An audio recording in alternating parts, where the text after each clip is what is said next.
Corporate family, how's every single one of you, and welcome to another episode of our show, official AEW Dynamite review.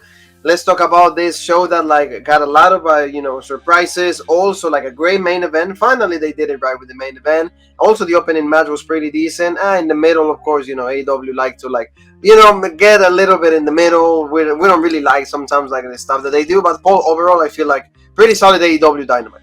Yeah, AEW Dynamite, I would say if you got to give either, black, white, thumbs up, thumbs down, you got to pick. I think, it was a pretty good show. I got to give it the thumbs up. And they're doing a lot. Especially if you're an AEW fan, they're doing a lot this week to excite you. Dynamite has a special start time this week, 7 o'clock. That should be its start time from now on moving forward. It should Rampage. Yeah, Rampage. Yeah, for Rampage, excuse me, yeah. And, then also they're going to have a Battle of the Belts on Saturday. Yes. Rope break is undecided. You might see it. You might not. You might not see it, yes. It'll be a surprise. It'll be a cash-in if it happens. But, yes. The AEW's doing a lot, and I think this week's Dynamite was a good way to kick it off. Yes, exactly. So thank you for being with us, family. Don't forget to keep checking all of our other videos, the content. And Paul, like you said, the AEW Dynamite started out with a match that, for a lot of people, a dream match. It was CM Punk going against the Penta. El Oscuro is not Cero Miedo anymore. So, I feel that really solid match, really good, but I guess CM Punk had this moment right here, Paul, where he kind of missed the Hurricanrana. Was that planned? Was that a mistake? How did you see this match? Yeah, I mean, hey, everybody messes up. What is he, 23-year vet? You got to give it to him. But before I get into the match, can you, what does the name translate to for Penta? Oh, Penta means Penta the Dark, or Dark Penta. Okay, so that's what his new name means. Is it like Dark Penta? Okay. Yeah. I mean, that's cool. I mean, do you like how the new gimmick and how they changed Alex, or did you think it should have just been a pay-per-view and then that's it? It's cool, but again, for something to follow, to sink in, for something to be great, you need to win matches. And unfortunately, in this situation, like any other guy that has been put with CM Punk, you're gonna lose. Yeah, so it doesn't matter how great the gimmick is. The one thing I will say, I agree with you 100% on that. And I thought this match was fantastic. CM Punk sold for Penta, and Penta actually wrestled a legit match. It wasn't super flippy. It wasn't, the lucha style. He proved to, I think, and hopefully a lot of people who doubted him, because you and me have both been high on Penta. We both said, hey, this guy's good. He's legit. We know he can wrestle. And he proved it here. He can wrestle. He's not just lucha libre, flips and everything. Like you said, they did the spots. They did the Hurricanranas, but they also wrestled. They, submissions. They beat each other up. This was great. He countered the go to sleep twice. The second time, the fans thought, oh, this is it. But, he was going after CM Punk's knee. The knee gave out on him. Even when he was running, he fell over, really selling the knee. Like you said, the Hurricanrana, shit happens, I guess. We like Christopher Danielson. I don't know if he was really injured on that though, because it seemed like he was really limping from it. I will, like I said, I called in the Rick Boogs match. The ref, when he checked on CM Punk, unless he was telling them in the back, hey, don't worry, it's a work, because I saw him reach for the button on his headset too. He wasn't, it wasn't just all storyline like they had it planned. So somebody was communicating with him somewhere about that when CM Punk had that knee injury. But I mean, no, we saw him. Then he jumped up, he came back and everything. But eventually, CM Punk, he gets the win. He barely gets the cover. 1, 2, 3. But I think it's one of those things. He said it doesn't matter if you're looking at it just on the scoreboard. Penta gets a 0. He gets an L here. He doesn't get a win. But if you're looking at it from the fans' perspective, this guy gets over more because he proved he can wrestle and he proved that he can be a great single. He can be something that he can be on his own. You know what I mean? So I feel that he should get more matches like this or better feuds. Remember, he had something with Cody. Unfortunately, if he doesn't win, this can be the greatest gimmick in the work. But if that you don't Cody win, feud was awful. I'm gonna break your arm so you can't hold your daughter. So, I mean, but he needs he needs that kind of feuds that he wins over these big names. That way he can establish himself as one of the main eventers, because he's not. He needs Rey Fenix and all of that. But let's move on with tag team championship match, and this is Red Dragon going against Luchasaurus and also Jungle Boy. I like this match. It was pretty intense, pretty competitive. I was actually rooting for Red Dragon just because, for me, Luchasaurus and Jungle Boy, man, they're not really represent what I think a tag team champion should be. But how did you see it, Paul? Because after the match, we actually had the greatest tag team right now for a lot of people came out, and they had a stare down with the current AEW tag team champion. Yeah, I mean, the one thing with this match is I liked it better than I thought I would, because I thought they would go maybe all goofy gimmick. I thought maybe Hangman Page, Adam Cole. I thought everybody big brawl. I was expecting it. But no, I mean, this was pretty good. They hit the Jurassic Express. You know, it wasn't, you know, no bullshit. It wasn't, you know, no nothing. Like I said, it wasn't 100 people at ringside craziness. And, you know, the one thing, we were so high on these guys right at the start of AEW. Now that they're the champs, they got rid of the Marco stunt. They trimmed the fat. It's like, okay, you know, that isn't that good? It is, but they still don't feel that legit. I don't know what it is. I don't know if you want to put all the blame on Luchasaurus and try Jungle Boy in the singles run, or what you want to do, but I feel like they're really just trying to legitimize these guys, saying, no, we're not just going to take the belts off them and put them on a hotter team or a better team. We're really trying to get these guys over. Yeah, no, I don't know what happened, but like you said, they win, but we get to see this picture. This was really cool, and this is what, like, I really, you know, this really got me to cheer, like everybody was right here, like, cheering. And yes, because they want to, like, you know, FTR, I mean, they're not going to go against the Drag. They were staring at Luchasaurus and Jungle Boy, so this match seems to happen in the works. They seem to be, that's the next step. Wouldn't you put the belts on FTR, even if they, let's say they have it, and then in a month from now they lose the Ring of Honor tag titles? Just to have that moment for whether it's a month, even if they have it for over a year and they're the double champs, however long you want to book it, even if it's a day. You know what I mean? They can get the pictures. They're in the history books that they were the double champs. So, I mean, that's the way I would go. Or the triple champ. Yeah, or triple champs. Yeah, because AAA, yeah, exactly. They have AAA, they have Ring of Honor now, and they will be AEW. So maybe that's where they're going. That's the storyline they're aiming. And that will get him also to sign. You know, for AEW, they will not go to WWE again. So there you go. That's what they can do. That gets the claps from everybody. That was really good. This is just awful. And I know this is awful for William Regal, for Yuta, for Bryan Danielson, for Jon Moxley. They're gonna brawl against the Ass Club or the Gun Club. Like, this is just terrible. Like, I don't know how can these four guys be excited about that match. You know, I mean, I know they're selling and all of that. This is gonna take place, like you said, 7 p.m. on Friday on Rampage. And I don't know. I'm like, what's for me to say? I don't care for this. Yeah, I mean, I want to say that all 6 of these guys are good. Billy's legit. I mean, Moxley, he is what he is. I don't care for his style, but I mean, he's over. He's one of the top guys, so it is what it is. Yuta's good, but man, when he talks, he should be a guy who doesn't talk. He should be a guy in a mask or something. Like, you don't speak, whatever. Because his voice, you don't take him seriously. And like you said, William Regal is trying to sell this, and you got to give him credit. He's selling it great, but nobody cares. Danielson is nowhere near as over as he was 3-4 months ago, when he was beating up the Dark Order, when he had those fantastic matches with Hangman Page. I think the match is going to be good, but there's really no excitement for it. Oh, no, like you said, it's like, I don't care for this. I will always have to give it. Yeah, because I don't care for that, you know, or like, yep, you know, why would I care for that crap? So, like, that was, you know, moving on, Paul, because we had, like, more stuff to cover, and, like you said, like, we got to see Captainshondin going against MJF. This really got the match, we didn't care for it, but, like, the main story is what? Wardlow. Wardlow is trying to screw MJF. He was able to do that.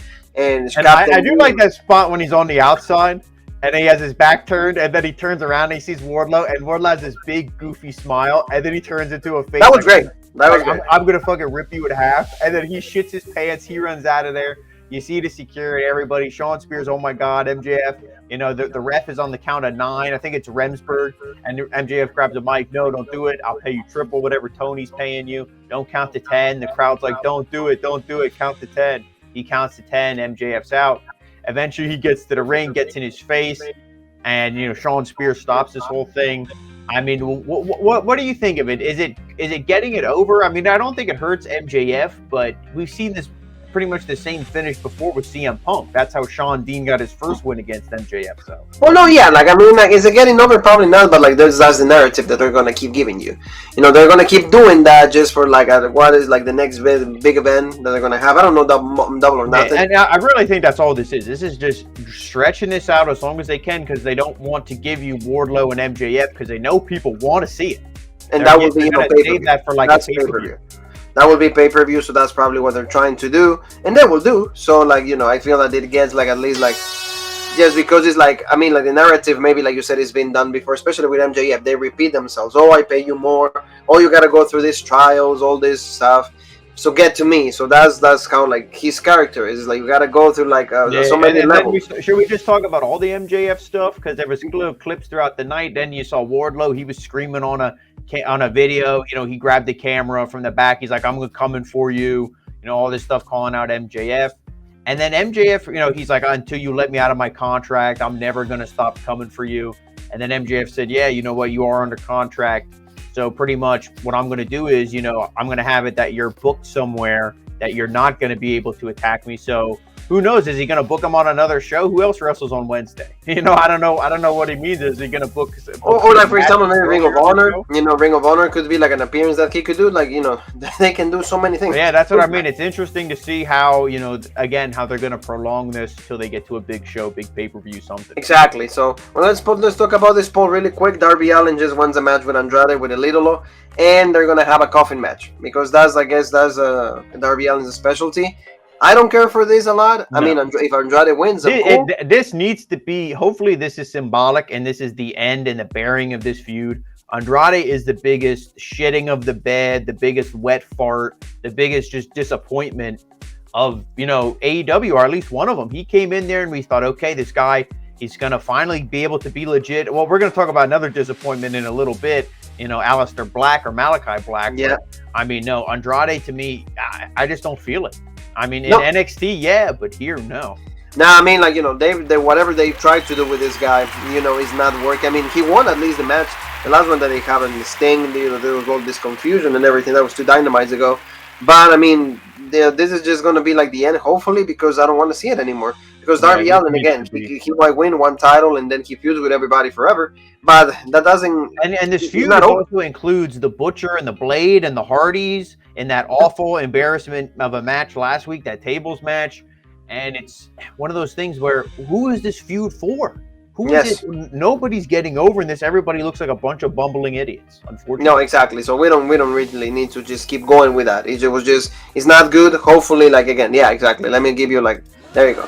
No, we don't need that. Like you said, the top of the show started out good, and then the middle is slowly. It just goes slowly bad, yes. But like this is just also terrible. This is probably the worst thing that Chris Jericho's done in his career. I understand. I will keep saying it like a broken record. I will keep sounding like that because he tries to just put people over with Garcia, all members of 2.0, all of that. It's fine. But like this is not working. The society and all of that, and Jake Hager is just lost because they don't know and they don't have anything. Well, Hager doesn't have the talent to be good on his own. He would need a manager, and none of their managers there are serious. I like Mark Sterling, but his gimmick isn't a serious manager, and Hager needs a serious manager. That's why he was perfect with Dutch Mantel, or you know whatever his name was in WWE. But you know the match was good. Until the ending, until the 2 clowns came out, you know, the baby faces, the crowd was behind them. Kingston comes out wearing a Thump t-shirt, Junkyard Dog. The crowd loves Kingston. Santana and Ortiz, they were having to do this to get the crowd to pop. Kingston gets the tag and the crowd explodes. So Kingston is the guy. Kingston is the guy. And you know, of course they have to do Eddie Guerrero.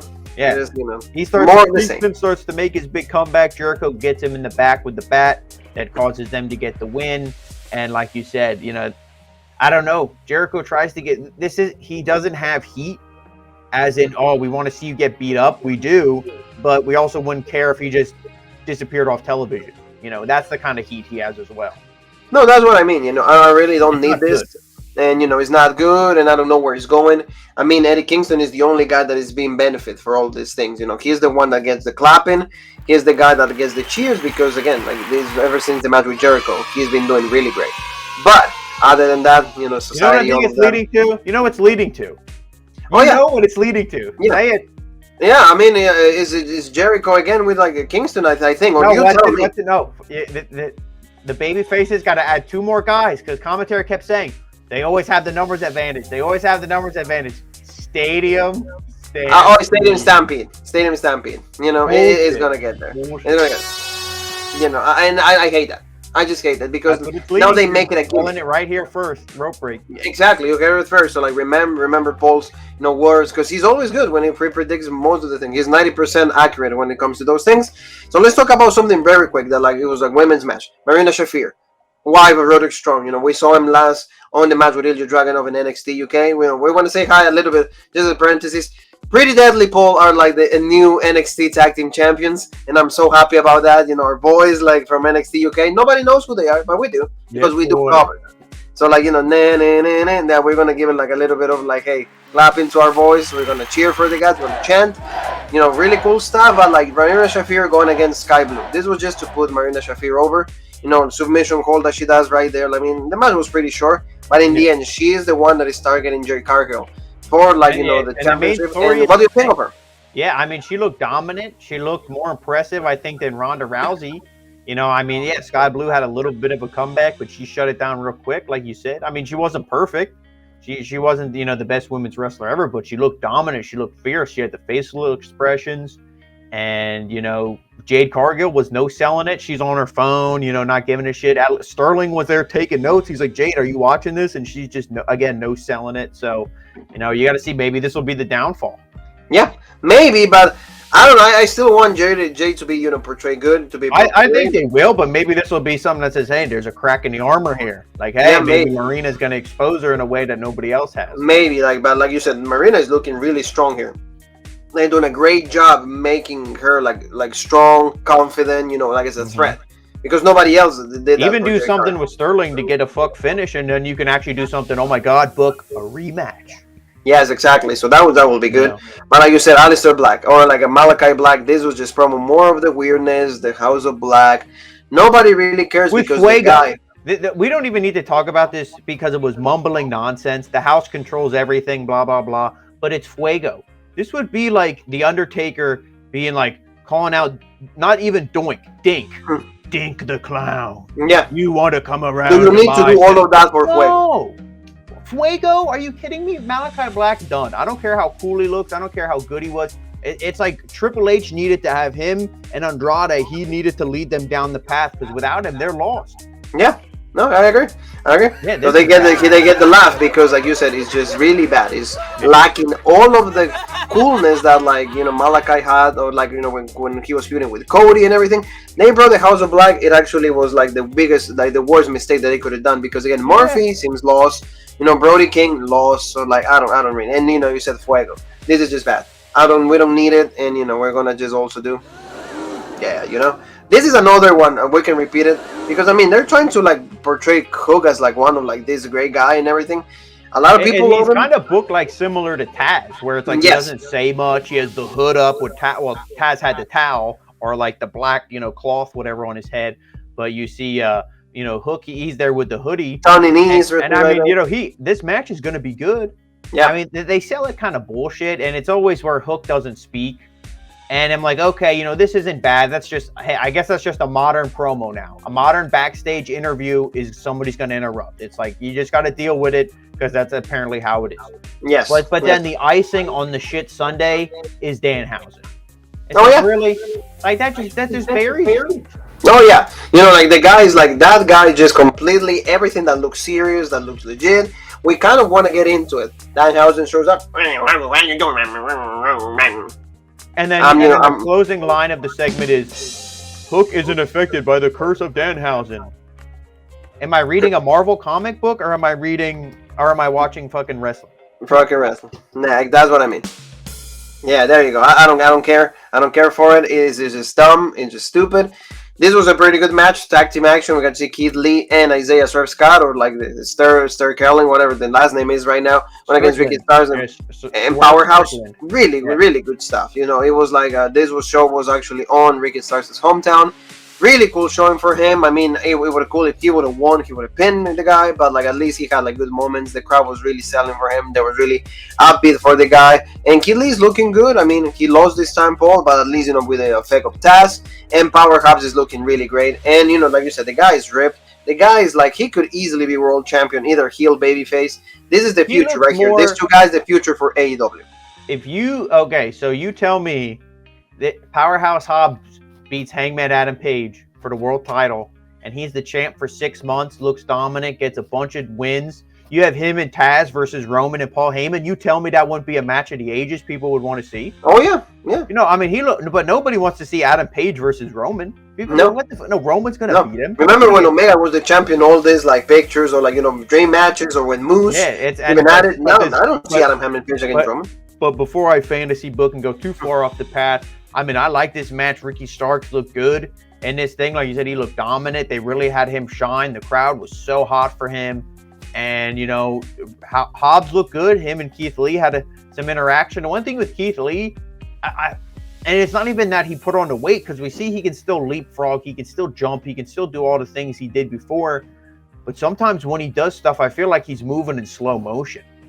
I don't know if it's just because he's bigger and his body doesn't move because it just takes up so much space, but it almost feels like I'm watching Andre sometimes when he moves, and it's just, I don't, you know, and even Jim Ross said he's 370 some pounds and a yard wide, you know, and he's not kidding, 3 feet wide. Like, yeah, he's not wrong. And I mean, but Keith Lee, I just don't understand. He just doesn't have that same, again, he was so over in NXT and he doesn't feel over here. And, he hit the ropes. He was making his big comeback, and the crowd was hot for him. I'm not saying they were dead. He people, they do like him. They do like him. And I don't hate him either, but he just doesn't have that same, aura. Aura. Same aura. And, Taz grabbed him when he hit the ropes. He was going to spring off. Taz grabbed the foot. He stumbled a little bit, just enough to cause Powerhouse Hobbs pick them up. That big power slam, 1, 2, 3, and they get the win. And, he grabs the belt, gives it to Ricky Starks. The ref raises his hand, the FTW champ, and good tag match. I got to say, I liked it more than I thought I did, especially because of the winners. It was, yeah, exactly. They did a good thing because the feud continues.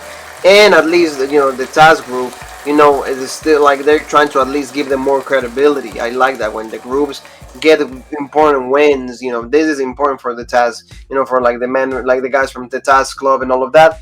Let's talk about matches that are going to keep happening in Rampage. Ruby Soho against Robin Renegade. This is going to be for like the Owen Card tournament. And John Paul says, why don't they have a men's one? And they're actually going to have one. So that's really cool.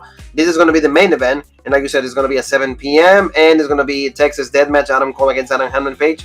Do I see the title changing hands? No. I think that like this is going to be the feud, the end, and maybe like somebody else will return. I'm thinking like a big person will return or something, because Adam Cole, maybe he's not ready to be champion. But if the championship changes hands on Rampage, it will be a big statement. You're trying to send to people. Well, we'll know in a couple hours. Because, so big things will happen there. So tell me how you feel about this. Actually, no, we won't. Yeah, so I guess we won't. So, yeah, you know what? Maybe because it's live. I was thinking special start time was just because, they had something else airing. But, yeah, I see now it's live. And, maybe they will, because people have all this criticism, but maybe they won't. Again, maybe it'll be the same thing they do with the Jurassic Express, where, no, this is our guy. We want to get him over. But, man, I really... It's going to be a good match, regardless. The only person who's built up legit is CM Punk. And CM Punk, a couple of weeks when he had a mic in front of him, said, I want the belt. So maybe they will be CM Punk next, but like I said, this is going to be the conclusion. This is going to be the end for like. And I think they're only doing this start time live, this big match, because they want the ratings. They want ratings. And like you said, it's going to be a big week, so they're trying to do that because, like you said, there's going to be Battle of the Belts. It's going to be Saturday also, and this will not be live. I will say that this will just be taped at the same time of the Friday one, and it's going to be Thunder Rosa against Nyla Rose. Now we saw like Thunder Rosa like splash like cake. Oh, Nyla had brought some cake, but in the end there was some action with Nyla also. So like, Thunder Rosa got injured. Typical WWE backstage. You could tell Vicky probably helped produce that thing, but no. I mean, Thunder Rosa, like she said, do you think I'm stupid? And that's what I feel like asking whoever booked this. Do you think we're stupid? No, I mean, I think this match will be all right, hard hitting, but Thunder Rosa, obviously, she's going to retain. And we've seen it, so that's the thing. We've seen that. This one is going to be different, and it's going to be interesting also. Jonathan Gresham, the Ring of Honor champion, against Dalton Castle. We'll see what happens here, but like at least Jonathan Gresham is making an appearance here, so that's good because they should. And I like they should give legitimacy to that belt. Dalton Castle's a good wrestler. He has that like flamboyant heel gimmick. So maybe people don't like that, but that's the whole point. But he's a great wrestler. Gresham's great, so I'm looking forward to this. And that you have the whole angle of is Black Machismo. Help me with the name here. Oh, Jay Lethal. Jay Lethal, thank you. Is he going to get involved? Sanjay Dutt. I remember Sanjay Dutt's name. He hasn't been on TV in how long, but yes. It's one. Well, neither is Jay if you think about it. Besides the Ring of Honor stuff. Yeah, exactly. I mean, they're on Dynamite. But I mean, they're doing a lot of stuff with the Ring of Honor. So this, I appreciate. And this is actually really the only match that I kind of want to see on Battle of the Belts. No. Well, this one to me, like if Sammy Guevara wins that title again, I'm gonna be so pissed. Speaking of go home heat, Sammy Guevara right there. There's reports that they edited the happy.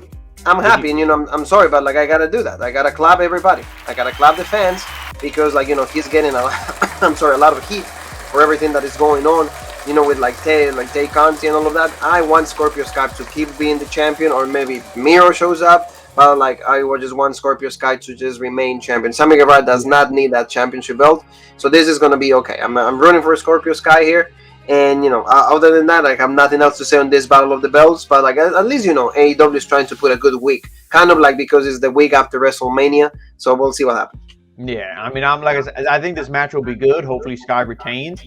Unless if Sammy wins the belt, he's got to go full heel, like Edge and Lita. I bang my girl every night. She's legit. You're all a bunch of fat virgins. He's got to go all in. You got to sell it. He wins this. Otherwise, done, because nobody likes him as a babyface. He's like Cody.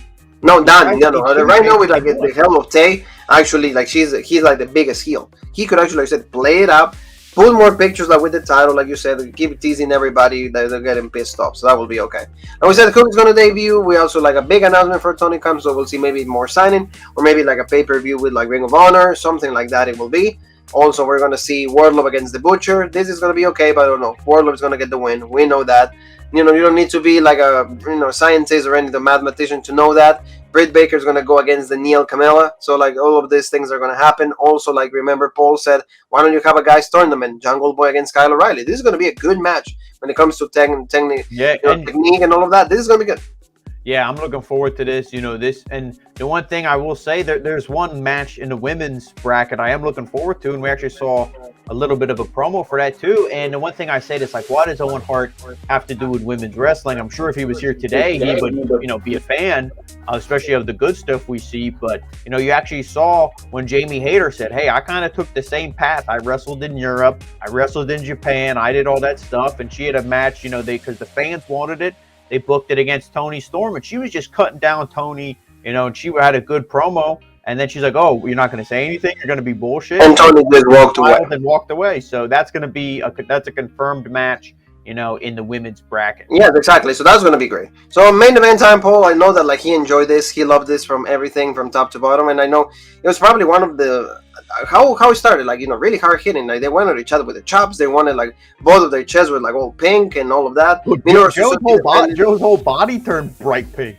Oh yeah, like you said, it was is he all right? But yeah, it was like that. It was just hard hitting. What do you think about this match? Ring of Honor, the TV Championship on the line, and really cool. I feel bad a little bit because of Minoru Suzuki, because nobody, he never wins. I mean, he has a big name, but he never wins anything, and when he does, he drops it in the next week. He's not going to win anything long term here because he doesn't live here. He wants to go back to Japan. Maybe there was something with flights. Maybe COVID picked up and he was here for a while. So, hey, I'm going to do some runs. I'm going to do stuff. And he's not going to be a champion, a television champion is somebody who's going to wrestle and be on TV a lot and defend that belt. And that's going to be somebody like Joe. But, I mean, this match was so great. It was hard hitting. It was just chops, forearms. Who could knock the first guy down? Joe did when he came off the ropes. Big shoulder tackle took it down. This was great. They brawled on the outside for a little bit during the commercial break. Perfect time, so nobody really had to see it and watch it. Then they rolled back in the ring, and then they started to fight again. This was great. And eventually, Joe, he hits that big muscle buster. And I almost thought, because Tony Khan, of course, spoiled it and said there's going to be overrun. I'm thinking, oh, don't tell me he's going to kick out of the one muscle buster and he's going to have to hit it again. Because I knew Joe was winning. There's no doubt in my mind Joe was going to win this thing. But no, he put one muscle buster, did it, 1, 2, 3. But then, take us through what happened after the match. Because I thought the match itself was great. And then he wins the championship. Was good. Yeah. Then we got to see Jay Lethal and also the other guy. What's his name, Paul? You said it, just Sanjay Dutt. Sanjay Dutt, yeah. And both of them give him the finger to Samoa Joe, and they said, "We have a big gift for you, big surprise." And that happens to be the debut of Sadman Singh, and he's like a former basketball player from India. So I mean, they're trying to go against like Beer Man or Beer, whatever, like the guy is like from a Monday Night Raw. So like he beat up Samoa Joe, he made him look like really small. So like that's the beginning of the feud. This is kind of like the Great Khali, like you said, mixed with like Jinder Mahal. So we'll see what happens, but at least it's like an interesting ending for Dynamite. No, I mean, come on. You're telling me you really couldn't just give the fans Samoa Joe standing in the ring, screaming, holding the belt, and the shit goes off? That's always funny. You could even cut to Sanjay Dutt, pointing at him, going, "This ain't over. This ain't over." And then you have Jay Lethal on the phone going, next week, come, be here. And then who's he talking to? What's he setting up? No, you just kill the moment. Fans are like, well, I guess we're gonna have to, guess we know who Joe's going to get. You know what I mean? There's nothing. You can't have. It's like you got your fresh cone of ice cream. You took one lick and somebody knocked it out of your hands. Like, oh yeah, no, it always happens. It was good for a second, Oh yeah, I agree. It's not. It can never be end on a good note when it comes to like winning the title. There's always like the setup. I mean, he tries to do the hook, but sometimes it doesn't work. So this is what we have for Dynamite, but like at least a lot of ups, a little bit of some smaller downs, but at least everything looks like a decent show overall, pretty good. So family, thank you so very much for being with us. We appreciate you. Tomorrow, don't forget NXT UK. That's going to be a great show, and don't forget to keep checking us out and help us out with a subscription. Where else can they find us, Paul? Guys, make sure you stay, up to date on everything we're doing. Follow us on all of our social media. Rope Break on Facebook, the OG Rope Break on Twitter, Original Rope Break on Instagram, Twitch, and TikTok, and of course right here on YouTube, the home of the #1 podcast in the YouTube wrestling community, the Original Rope Break. And you and me have one more thing that is left to say, and that is...